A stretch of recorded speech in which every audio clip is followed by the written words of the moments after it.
What's going on, everybody living to learn? Thanks for tuning in once again for another video.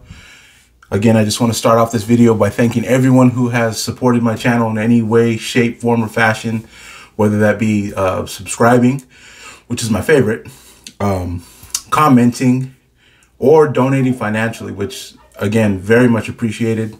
If you shared my videos, if you clicked on them, I mean, however it's been, small, maybe you've been with me the whole a year, just went over a year a couple weeks ago, or maybe you just started tuning in. Anyway, I just want to say thanks, because as I've mentioned several times, and we'll mention several times more, if nobody was watching these videos, I'd just be staring at myself talking all day. So and that's not what I want to do. Anyway, I just wanted to get on here and share something really quickly with you guys. This won't be a very long video. At least I don't think it will. We'll see where it goes. But I was thinking about something earlier, and it was actually something I learned years ago. I'm talking about probably 10 years ago, when I was going to school for my bachelor's degree. It was one of my business courses. I can't remember exactly what the name of the course was, but there was a period of time where we were talking about like cybersecurity, right? And at that time, there was a famous, I guess, a well-known incident involving a popular clothing chain or merchandiser, or however you want to say it. Something happened. There was some kind of gift card fraud, but I remember they were explaining to us how things like this actually happen, like how they actually take place. You know, I'm not a cyber tech person. I'm very much interested in those things, but I'm not gonna lie, it doesn't come easily to me. And but it's interesting, and it's actually, I think it's important for us to know at least a little bit, because that will probably always be a threat. Some kind of cyber security infiltration. You hear about it all the time, cyber attacks, and you hear about people, information getting stolen and things like that. So it's real in this world that we live in. So anyway, they were talking about this incident, and they were explaining to us, the professor was explaining to us basically how this works. So you have all kinds of code and programming behind the scenes, right? So let's say, like, for instance, when you click on an app, let's say your banking app, you sign in with your password, you check your balance. Let's say you want to transfer some money, or you want to send some money out to someone. Behind the scenes, the reason that you're able to click a few buttons and give directions is because there's a lot of different programming and codes working behind the scenes that are providing the instructions of what to do. So basically, what happened when they hacked this company, and when they started this fraud ring that was happening for years, I think it happened for maybe about 2 years before they discovered it. Basically, the people that were looking to hack into this system, I'm going to try to describe this as best I can. So if I confuse you, I'm sorry, because I don't know how to really explain it. I'm going to do my best, but basically there's code, right, that's giving instructions to, the payments, taking payments, exchanging money, things like that. And what these hackers were doing was they were like jamming this system with their own like series of codes, right? And what they would do is they would just push it until it cracked the code, like until it infiltrated the programming that was behind that was behind the scenes, for the company. So basically, after a while it's like almost like a battering ram with this code. And finally, when the code gets in, what happens is once they're able to break in with their own sequence of code, they now have control of that program. So one of the reasons why the company they didn't know they were being hacked for so long is because everything looked normal. Everything appeared to still be, working the way that it was designed to work.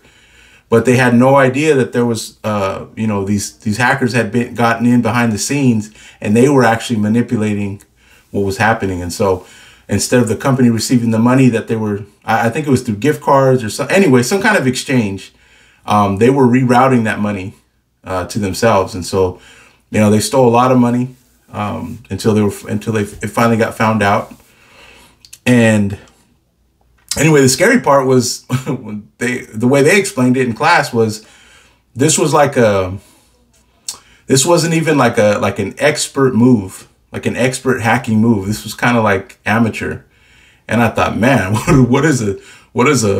if that's amateur, what does a professional hacking look like, right? Like it was mind blowing. But anyway, sorry, I hope I didn't confuse you. The point I'm trying to make is I thought of this example recently because I started listening to an audiobook called The 4 Agreements. I can't think of the author's name off the top of my head. I'll have to, I think when I post this, I'll put the 4 Agreements, I'll put the author's name. And shout out to Caesar, one of my new subscribers. Great conversation. Man, thank you for the book recommendation. I've been listening, and it's really, really good. But I started thinking of this example back from so long ago, right, about the cyber attack, because in the first agreement, the author's talking about being impeccable with your word, but he said something that really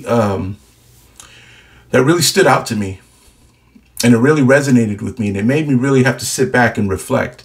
He says, the greatest sin that we can commit is self-rejection.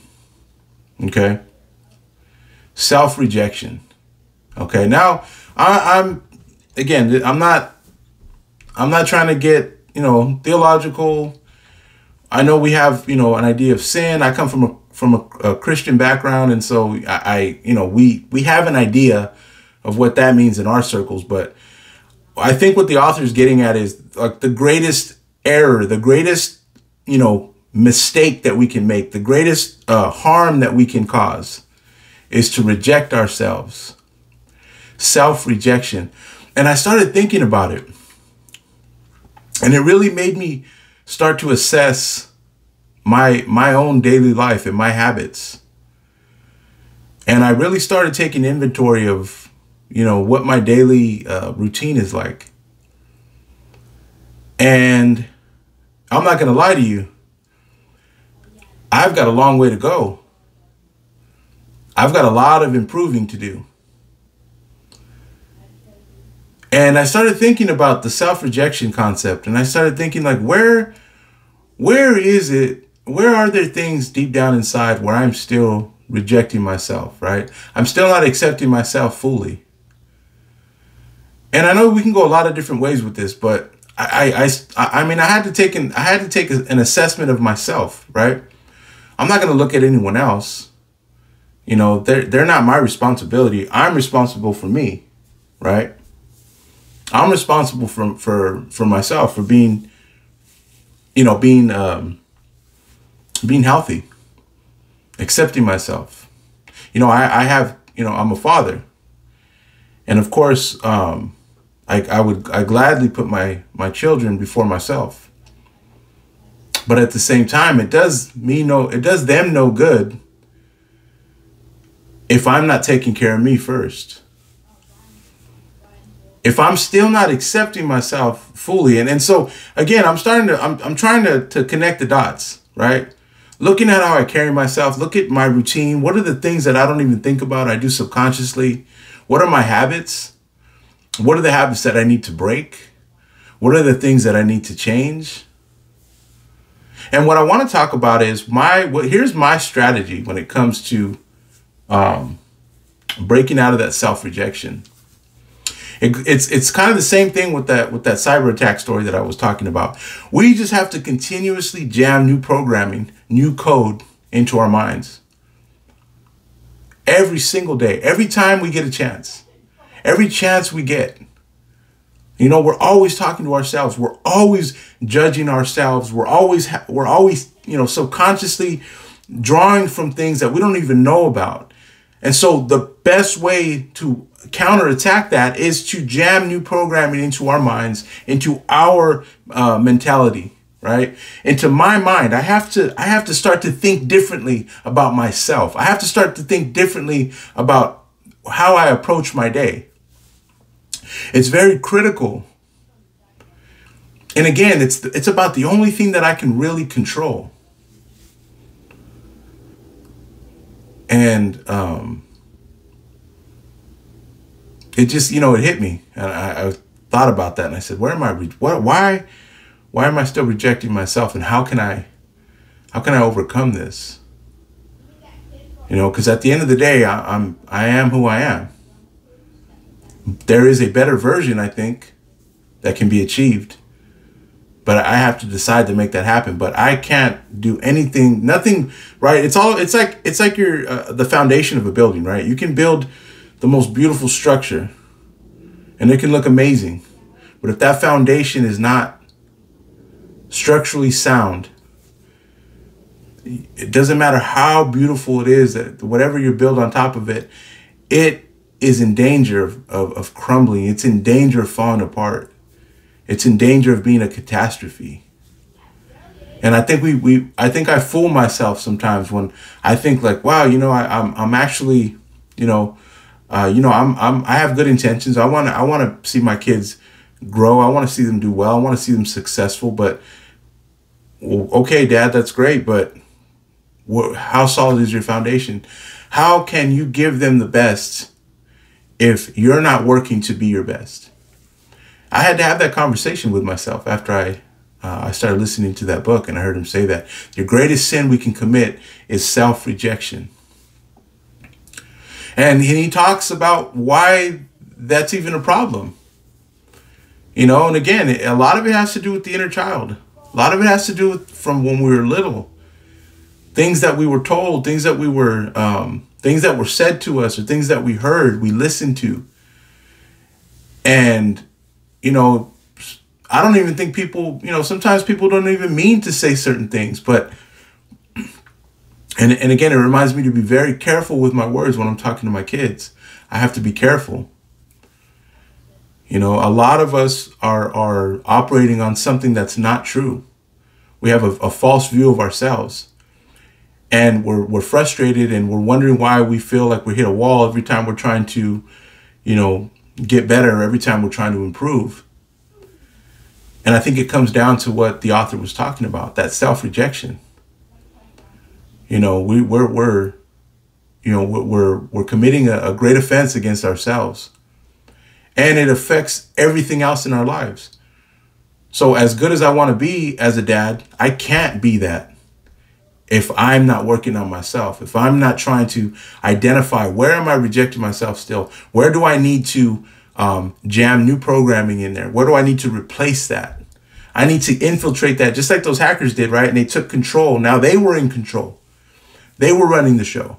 Okay. And that was for, that's for dishonest gain. I'm talking about doing this to improve ourselves, to improve my perspective, my vision on how I see the world, on how I identify and receive everything. And so anyway, I just wanted to put that out there. I think in order to overcome that self-rejection, we have to jam new programming into our minds. We have to tell ourselves, we have to talk nicely to ourselves, right? And I know that sounds silly, or maybe it sounds silly to you. Maybe it doesn't. Maybe it sounds corny. That's fine. Listen, I'm not telling you how to receive this. I'm just sharing with you how I think this is something that how we can overcome this, and why I think it's so critical. Because how can I achieve all these things? And I have goals, I have plans, I have things that I'm aiming for, that I want to do. I have places that I want to go. I have a person that I see myself becoming. But how can I ever become that if there's still a part of me that is rejecting myself as I am? And I don't know that I could ever fully do away with that. But I do believe that if I work on that, I will achieve the highest version of myself, the best version of myself. And that's what my family needs. That's what the world needs. My world, my circle, my sphere or circle of influence, whoever I encounter, whoever I talk to, whoever I come across, whatever situations I walk into, whatever wherever I am, that's important. And so I hope this helps. If you feel the same way, if that's something you've been struggling with, maybe this will shed some light on things. But anyway, that's all I have for today. Appreciate your support, and I will see you next week.